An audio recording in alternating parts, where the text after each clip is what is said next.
오늘 성령으로 잉태되어 동정녀 마리아에게 나신 이 신앙 고백문은 우리에게 있어서 정말 매우 중요한 교리이지만 동정녀 마리아에게 성령으로 잉태되어 매우 설명하기 어려운 신비적 사건입니다. 저도 준비하면서 너무나 좀 우리가 믿음의 고백으로 나아가야 하는 교리임과 동시에 정말 어찌 보면 강해하기 좀 풀이하기 어려운 고백이지만 이 시간 하나님의 은혜 안에서 우리가 이 신앙 고백의 본질적인 의미를 함께 생각해 보면서 은혜를 나눠보도록 하겠습니다. 먼저 첫 번째, 성령으로 잉태하신 예수님은 참 하나님이시며 참 인간이심을 믿습니다. 우리 함께 고백하도록 하겠습니다. 성령으로 잉태하신 예수님은 참 하나님이시며 참 인간이심을 믿습니다. 아멘. 예수님은 인간의 육체를 입고 이 땅 가운데 오셨다는 사실 굳이 더 설명하지 않아도 너무나 잘 아실 것입니다. 예수님은 모든 면에서 완전한 우리와 같은 인간으로 오셨습니다. 마가복음 4장 38절에 보면 예수께서는 고물에서 베개를 베고 주무시더니, 그리고 누가복음 4장 2절 말씀에 마귀에게 시험을 받으시더라. 이 모든 날에 아무것도 잡수시지 아니하시니 날수가 다음에 줄이신지라. 그리고 요한복음 11장 35절 말씀에 예수께서 눈물을 흘리시더라. 이처럼 예수님께서 완전한 우리와 같은 인간이심을 성경에서는 많은 곳에서 증거하고 있습니다. 이처럼 예수님께서는 우리와 같이 이 주무시는 육체의 연약함을 느끼시고 또 줄이신 배고픔을 느끼고 죽음을 슬퍼하며 우신 이처럼 우리가 인간이 느끼는 감정을 똑같이 느끼셨습니다. 예수님께서 이렇게 완전하신 하나님이시면서도 또한 예수님은 완전한 하나님이셨습니다. 예수님은 하나님만이 하실 수 있는 그 말씀과 행동을 하셨습니다. 요한복음 10장 30절 말씀에 나와 아버지는 하나이라 하신대, 즉 예수님께서는 자신을 하나님이라고 소개하고 있습니다. 그리고 누가복음 7장 22절 말씀에 예수께서 대답하여 이르시되 너희가 가서 보고 들은 것을 요한에게 알리되 맹인이 보며 못 걷는 사람이 걸으며 나병 환자가 깨끗함을 받으며 기먹은 사람이 들으며 죽은 자가 살아나며 가난한 자에게 복음이 전파된다 하라. 아멘. 하나님이 아니면, 정말 전능하신 하나님이 아니면 결코 하실 수 없는 일을 예수님께서 하셨습니다. 또한 마태복음 14장 33절 말씀에 배에 있는 사람들이 예수께 절하며 이르되 진실로 하나님의 아들이로소이다 하더라. 즉 예수님께서 그 거친 풍랑을 말씀만으로 잠잠하게 하시는 것을 보고 자연마저 예수님에게 순종하는 분은 하나님밖에 없음을 깨닫고 사람들이 참 하나님이심을 고백하고 있습니다. 또 요한복음 5장 21절에 아버지께서 죽은 자들을 일으켜 살리신 같이 아들도 자기가 원한 자들을 살리느니라. 즉 죽은 자를 살릴 수 있는 분은 누구십니까?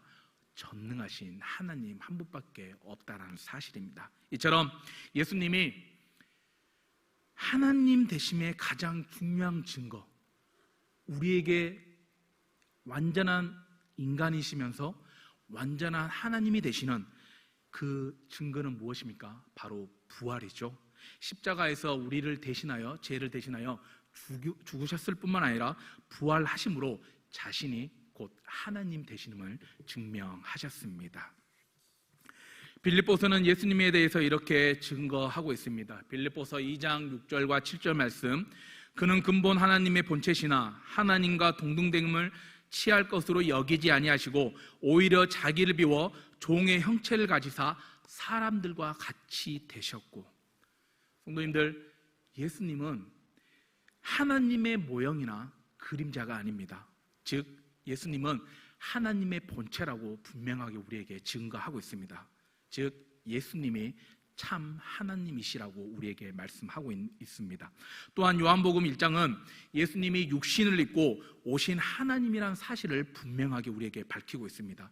요한복음 1장 1절 말씀에 태초에 말씀이 계시니라, 이 말씀이 하나님과 함께 계셨으니 이 말씀은 곧 하나님이시니라. 그리고 14절에서 이렇게 고백합니다.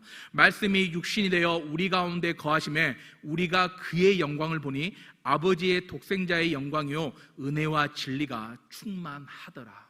성도님들, 말씀이 하나님이시고 말씀이 예수님이시니 예수님은 곧 하나님이시라는 사실을 이 성경이 우리에게 분명하게 증거하고 있습니다. 또한 요한일서 5장 20절에 이렇게 고백합니다. 우리 함께 읽도록 하겠습니다. 곧 그의 아들 예수 그리스도 안에 있는 것이니 그는 참 하나님이시요 영생이시라. 아멘. 이처럼 성경은 여러 곳에서 예수님이 완전한 하나님이심을 우리에게 증거하고 있습니다. 그래서 성도님들, 성령으로 잉태되어 동정녀 마리아에게 나신 참 하나님이시면서 참 인간으로 오신 예수님을 믿는 그 믿음의 고백으로 나아가는 성도님들 되기를 소망합니다. 두 번째, 성령으로 잉태하신 예수님은 우리 함께 읽도록 하겠습니다. 죄가 없으심을 믿습니다. 아멘. 성령으로 잉태하신 예수님은 죄가 없음을 믿는 믿음의 고백으로 나아가기를 소망합니다. 이렇게 하나님이신 예수님께서 완전한 인간으로 이 땅에 오신 이유가 무엇입니까? 히브리서 9장 22절은 우리에게 이렇게 교훈합니다. 율법을 따라 거의 모든 물건이 피로써 정결하게 되나니 피 흘림이 없은즉 사함이 없느니라. 아멘. 즉 죽을 수밖에 없는 우리 죄인이 죄 사함을 받기 위해서는 무엇이 필요하다고 말씀합니까? 피 흘림이 필요하다고 우리에게 말씀하고 있습니다. 그렇다면 죄인인 우리를 대신해 누가 죽을 수 있습니까? 죄인을 대신해서 무죄한 누군가가 대신 죽어야만 하는데, 그런데 우리 인간은 그 어떤 사람도 무죄한 사람이 없다는 사실입니다. 로마서 5장 12절은 우리에게 이렇게 증거합니다. 그러므로 한 사람으로 말미암아 죄가 세상에 들어오고 죄로 말미암아 사망이 들어왔나니 이와 같이 모든 사람이 죄를 지었으므로 사망이 모든 사람에게 이르렀느니라. 아멘. 우리 인간은 아담이 죄를 범한 후에 원죄를 가지고 태어납니다. 이사야 10편 51편 5절은 우리에게 이렇게 증거합니다. 내가 죄악 중에서 출생하였으며 어머니가 죄 중에서 나를 잉태하였나이다. 아멘. 그래서 이 원죄의 부패성을 가진 모든 사람이 자범죄, 즉 죄를 지으며 살아갈 수밖에 없는 이 타락한 존재인 것입니다. 그래서 우리의 마음에는 어떠한 것이 이 타락한 부패성을 가지고 있기 때문에 우리의 마음에는 모두 이것을 품고 있습니다. 마태복음 15장 19절은 우리에게 이렇게 가르칩니다. 마음에서 나오는 것은 악한 생각과 살인과 간음과 음란과 도둑질과 거짓 증언과 비방이니. 그래서 원죄의 그 부패성으로 인해 우리는 죄를 지으며 살아갈 수밖에 없는 타락한 연약한 존재입니다. 그런데 우리는 이렇게 타락한 죄의 본성을 가지고 있지만 예수님은 어떠한 분이십니까? 예수님은 베드로전서 2장 22절에서 이렇게 말씀합니다. 그는 죄를 범하지 아니하시고 그 입에 거짓도 없으시며. 아멘. 그래서 히브리서 7장 26절은 우리에게 이렇게 가르칩니다. 이러한 대제사장은 우리에게 합당하니 거룩하고 악이 없고 더러움이 없고 죄인에게서 떠나 계시고 하늘보다 높이 되시니라. 아멘. 즉 거룩하고, 예수님께서는 거룩하고 악이 없으며 더러움이 없고 죄로부터 떠나 있으신 참 하나님이신 예수님이 대신해서 죽으신 사실을 우리에게 분명하게 밝히고 있습니다. 성도님들, 완전한 하나님이시면서 완전한 인간으로 오신 예수님은 죄가 없으심을 믿으시기 바랍니다. 죄가 없으신 예수님은 우리의 완전한 중보자가 되어 주셨습니다. 디모데전서 2장 5절에 이렇게 말씀합니다. 하나님은 한 분이시오 또 하나님과 사람 사이의 중보자도 한 분이시니 곧 사람이신 그리스도 예수니라. 아멘. 그래서 죄로 하나님과 우리 사이가 막혀있던 그 관계를 중보의 역할을 하시며 하나님과 사람이 교제할 수 있도록 하신 흠없고 점없는 어린 양 같은 예수 그리스도를 믿는 그 믿음의 고백으로 나아가는 성도님들 되기를 소망합니다. 아멘. 마지막으로 세 번째, 성령으로 잉태하신 예수님은 우리 죄를 위하여 죽으심을 믿습니다. 우리 함께 고백하겠습니다. 성령으로 잉태하신 예수님은 우리 죄를 위하여 죽으셨음을 믿습니다. 아멘. 마태복음 1장 21절 우리 함께 읽겠습니다. 아들을 낳으리니 이름을 예수라 하라. 이는 그가 자기 백성을 그들의 죄에서 구원할 자이심이라 하니라. 아멘. 성도님들, 우리 인생의 모든 문제는 무엇으로부터 시작되었습니까? 바로 죄로부터 시작되었습니다. 그래서 우리 인간에게 가장 시급한 문제는 무엇이냐? 바로 그 죄의 문제를 해결하는 것입니다. 왜 그렇습니까? 우리에게 가장 시급한 문제, 죄를 해결하는 이유가 바로 로마서 6장 23절에 이렇게 우리에게 가르칩니다. 죄의 삭은 사망이라고 분명하게 우리에게 말씀합니다. 성도님들, 우리가 살아가면서 값은 마땅히 지불해야 합니다. 여기 서 있는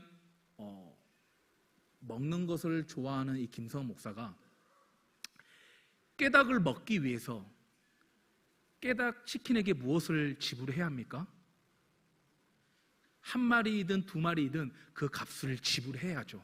그런데 내가 가서 나는 청북교회 김성원 목사요, 우리 성도님들이 다 아는 깨닭을 좋아하는 목사니 나에게 한 마리를 그냥 주시면 내가 홍보해 드리겠소. 우리 성도님들이 사장님이시라며 이 말을 어떻게 받아들이겠습니까?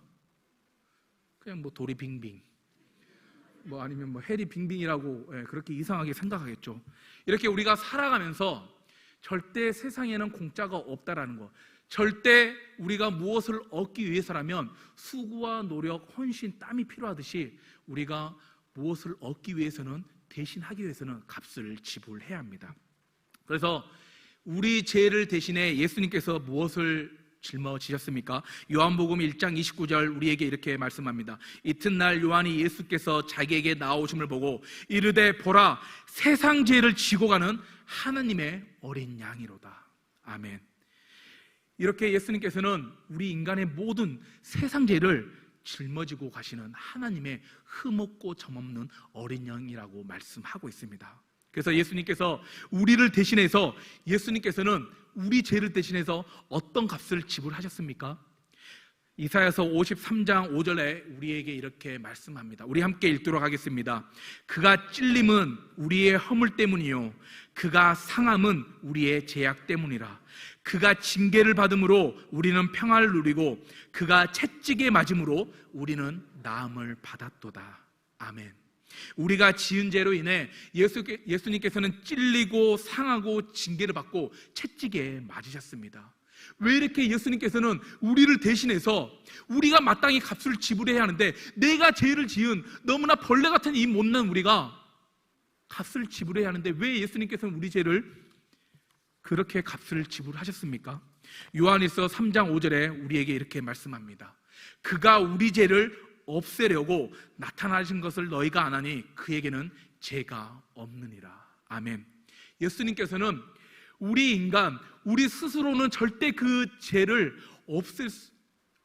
없애지 못하기 때문에 예수님께서 우리의 모든 죄를 없애주시기 위해서 죄 없으신 분이 완전한 인간의 몸으로 이 땅 가운데 오셨음을 믿음으로 고백하시기 바랍니다. 그래서 우리 죄를 없애기 위해서 우리 죄를 대신하여 정말 그 고난의 길, 그 가시밭길, 갈보리 십자가에서 죽으신 예수님을 믿음으로 고백하는 우리가 되기를 소망합니다. 우리가 어떠한 믿음의 고백으로 나아가야 합니까? 갈라디아서 2장 20절 고백으로 나아가기를 소망합니다. 우리 함께 읽겠습니다. 내가 그리스도와 함께 십자가에 못 박혔나니 그런즉 이제는 내가 사는 것이 아니요 오직 내 안에 그리스도께서 사시는 것이라. 이제 내가 육체 가운데 사는 것은 나를 사랑하사 나를 위하여 자기 자신을 버리신 하나님의 아들을 믿는 믿음 안에서 사는 것이라. 아멘. 하나님이시며 인간으로 오신 예수님은 우리를 사랑하사 우리를 너무나 독생자 예수 그리스도를 이 땅 가운데 보내시고 정말 저 십자가에 달리시기까지 사랑하신 그 아들을 믿는 믿음 안에서 정말 우리를 위해 자기 자신을 버리신 예수님을 믿음으로 고백하는 우리 성도님들 되기를 소망합니다. 그래서 우리 죄를 위하여 성령으로 잉태되어 동정녀 마리아에게 나시고 십자가에 죽으신 그 예수 그리스도를 믿는 믿음 안에서 살아가시는 우리 성도님들 되기를 소망합니다. 말씀을 마무리합니다. 성령으로 잉태되어 동정녀 마리아에게 나신 예수 그리스도를 믿습니다. 이 신앙의 고백이 마리아의 몸속에 성령으로 생명이 잉태되었듯이 우리의 마음에 생명의 씨앗을 믿음으로 받아들일 때 감으로 메마른 우리 심령에 성령의 담비를 부어 새 생명 주시는 예수 그리스도를 구주로 고백하는 그런 천국교회 성도님들 되기를 주님의 이름으로 축복하고 소망합니다.